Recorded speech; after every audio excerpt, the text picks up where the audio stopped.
Hey guys, Carl here, Cultivate with Carl, and it's time for a garden update. It's been a couple weeks since I've done an update, and I'll be honest with you, it's been a couple weeks since I've been out in the garden. I think last weekend I got out here and cut the grass and straightened up around the beds, but I really just, I'm in a funk, I guess. Haven't really felt like getting out here on a daily basis and messing with it. But despite my lackadaisical efforts, it's done pretty well. The tomatoes are starting to pop. I've got potatoes ready to harvest. Everything's looking good. The squash has succumbed to the vine borers. We're going to take a tour here real quick of all the beds and see, what we've got going on. Got my, David the Good Compost Your Enemy shirt on, and actually we've had some big progress in the compost piles. I've got one whole container that's finished, and that's pretty special. It's the consistency that you would want your compost to be. We'll take a look at that. But let's get dismounted here from the tripod. Let's take a tour and see what we got going on in the garden. Okay, first and foremost, you can see this is where we had the lettuce. And today what we're going to do is we're going to pull these plants out. I actually believe those were flowers I planted, but I'm not doing that no more. I'm going to pull them out. I'm going to level the beds off. This bed has settled significantly since I took the lettuce out. And what we're going to do is we're going to level it off and we're going to plant some stuff in there. I'm not quite sure yet. This was one of the potato beds, and it has been cleaned out and leveled off. We're going to put a little bit more compost on there, and I think I'm going to have to go back to the public landfill over there and get some more wood chips to use as a mulch. I found that the wood chips are a lot better than the hay for keeping moisture in the soil. We're just going to keep on pushing. So over here we have these squash plants, and the squash plants were doing great, and then they turned into this. So I'm going to pull the two butternut squash out. We got two butternut squash right there. We're going to pull them out, but I bet $10 if I reach down here and I grab these stems right here and I pull, they'll come right out. Boop. So maybe we're looking for some vine borer damage, but I'm believing that we have vine borer damage. Also, my irrigation system may need some maintenance.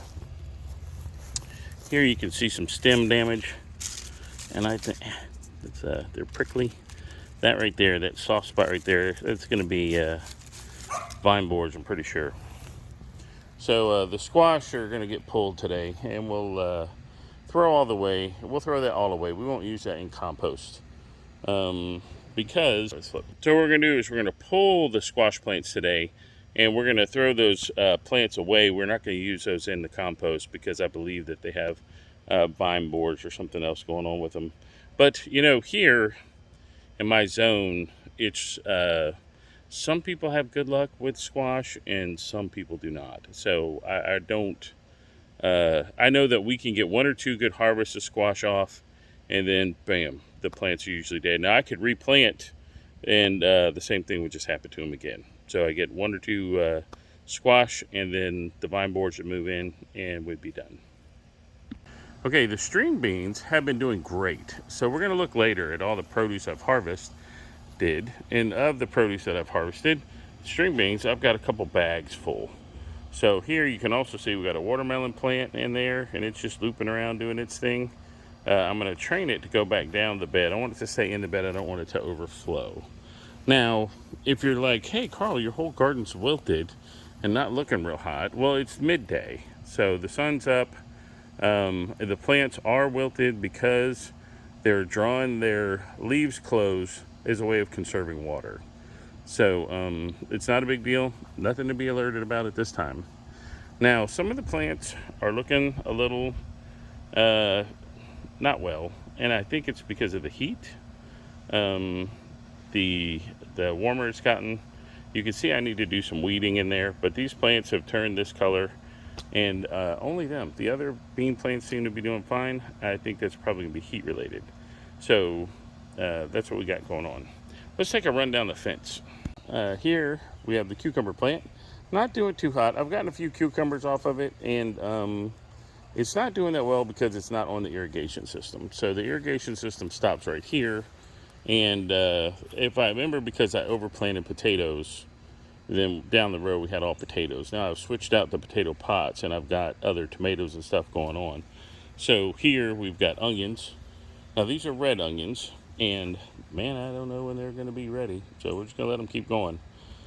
These tomatoes are Creole tomatoes, supposed to be heat resistant, and putting on fruit they are, which is cool. When it cools down tonight, I'm going to go ahead and give them. This one's looking really pathetic.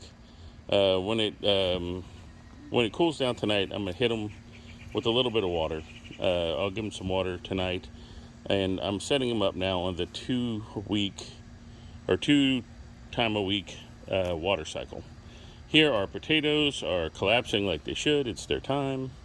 So pretty soon we'll be pulling them out. But if you can see right here, we've got pepper plants. Pepper plants doing well. We got these gypsy peppers over here doing really well. So the peppers are very heat-friendly plants. They like the heat, and so they'll do better. My rosemary needs a little help, but my flowers are doing good. Got me some sunflowers and some zinnias. This other squash plant has also bit the dust, and I think this one, nope, not gonna pop. Yeah, there we go. See, that's what happens when the vine borers get in. And if we dug around in there enough, we'd find one of the little vine borer larvae. So here we have sunflower. Pretty sweet. I like these. I think next year I'm going to dedicate some beds just to growing flowers, because I really like growing flowers. I like the zinnias, and zinnias are really easy to grow. So here we have some more tomato plants, some more onions, bell peppers. I don't really have a lot of luck with bell peppers, but I do have good luck with jalapenos, and the jalapenos are doing well.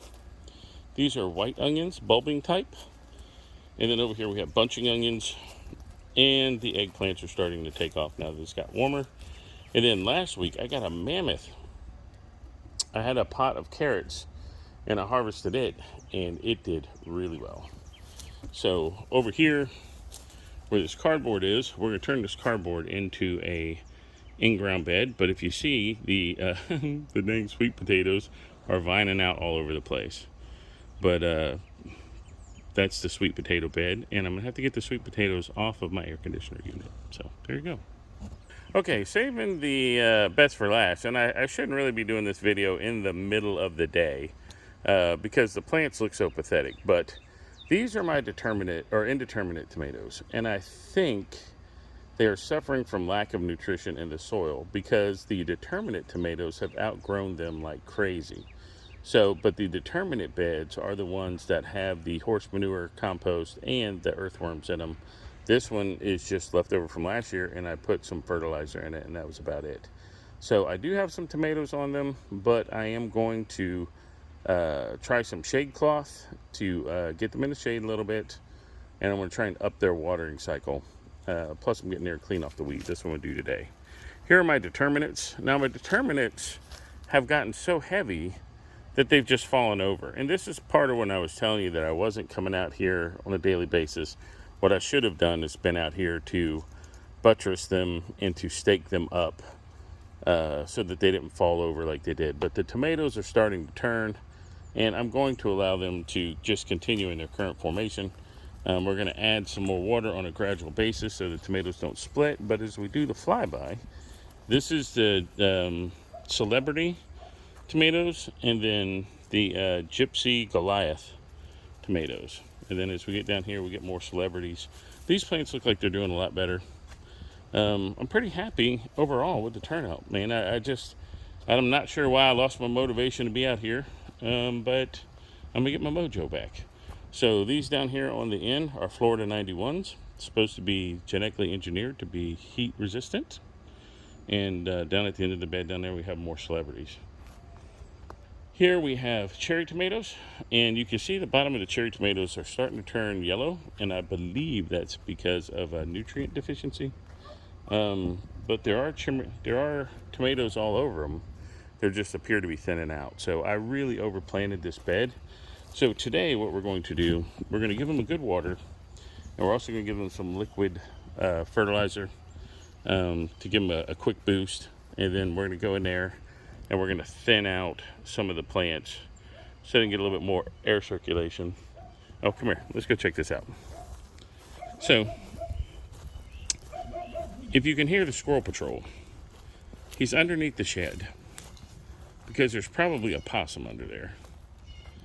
Gunner, here he comes, doing his job under there fighting the possums. He treed a possum the other day, and I will show you the picture right now. Boop. And it was a little bitty possum on the fence. So I gotta imagine up under there is the rest of the possum family doing their thing. But it's kind of funny when he gets under there because you can hear him bark. I'll have to do what I can to get the possums out. Okay, here's a look at the compost piles. So if you recall, there was a compost pile there, and what I did was I stirred this compost up, and then I combined the two piles together. And if you look at the, this is the product. So here we have, good compost. It's not cooking anymore. It's a little damp, not really damp, but there are earthworms all throughout. And so this was, about a year's worth of doing. There was some horse manure in there. There were oak tree leaves, magnolia leaves, a lot of stuff from the kitchen, cardboard boxes. In fact, if you dig through it, you'll find tape from some of the cardboard boxes. But what I'm going to do with this now is I'll take it, I'll sift it out, and put it into some of the beds. Now, this is the compost pile that I just started. You can see some partial plants and stuff in there. There's also some banana stuff. I threw some banana peels in there. And this is probably what's bringing in the possums, I would imagine. So, but anyway. All right, there you have it. Okay, so there we go. That's the garden tour. I have my work cut out for me today. So the plan is to get the gloves on and hit those beds and to get rid of some of those weeds, trim back, and just kind of catch up. I haven't been, the dog's under the shed still chasing the possum.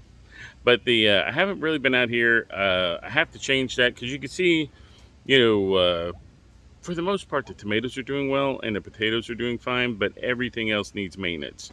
And so with a garden, you have to stick with it. And so if not, you're just generating work for yourself.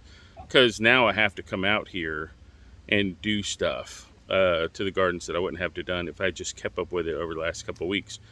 So there is something to be said. Like last year, I really believe I was in the garden too much.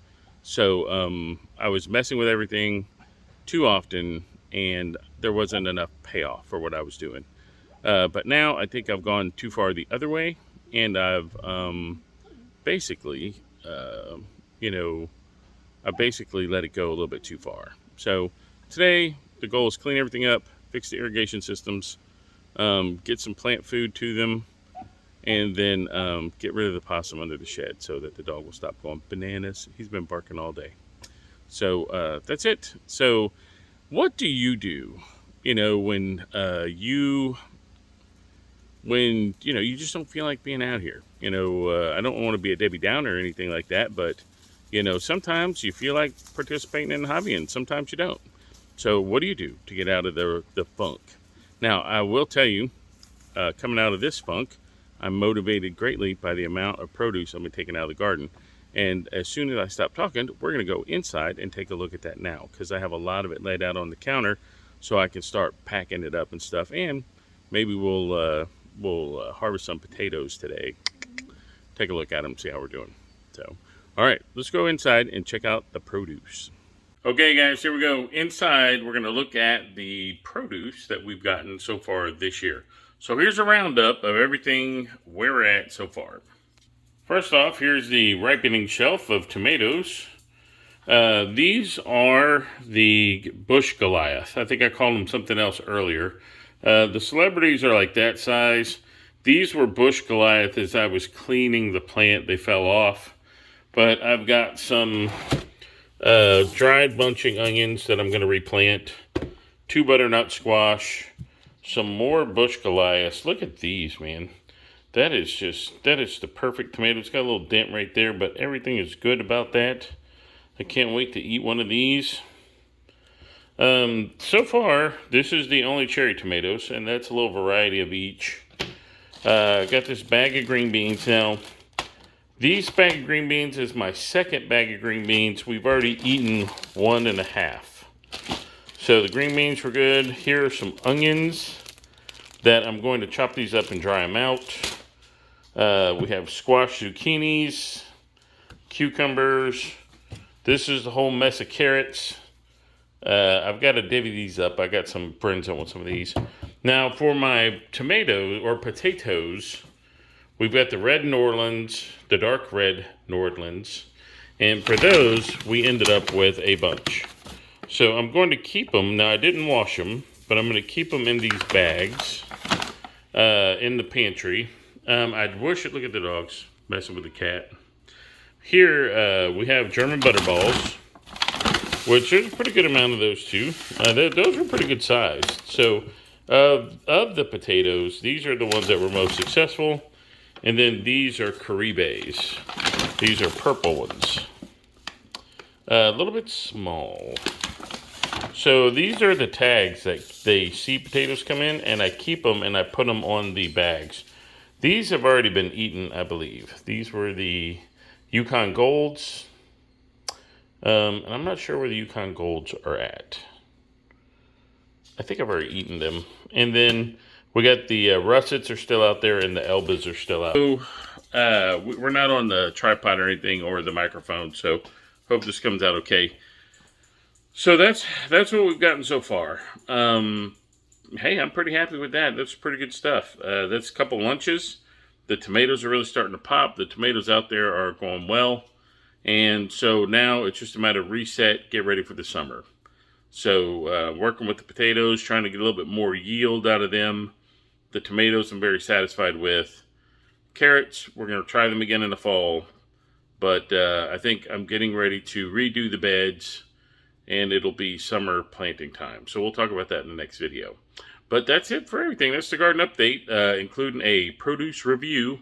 So hope you enjoyed it. You know, again, garden funk, I think I'm shaking it off. So got a lot done today. Squirrel Patrol's been busy keeping the pests and the possums out of the yard. And, you know, we're all good to go. So, like I always say, get a hobby, stick with that hobby. If your hobby's gardening, then check in with me. So I kill plants so you don't have to. So we'll see you next time. It's Carl signing off from Cultivate with Carl.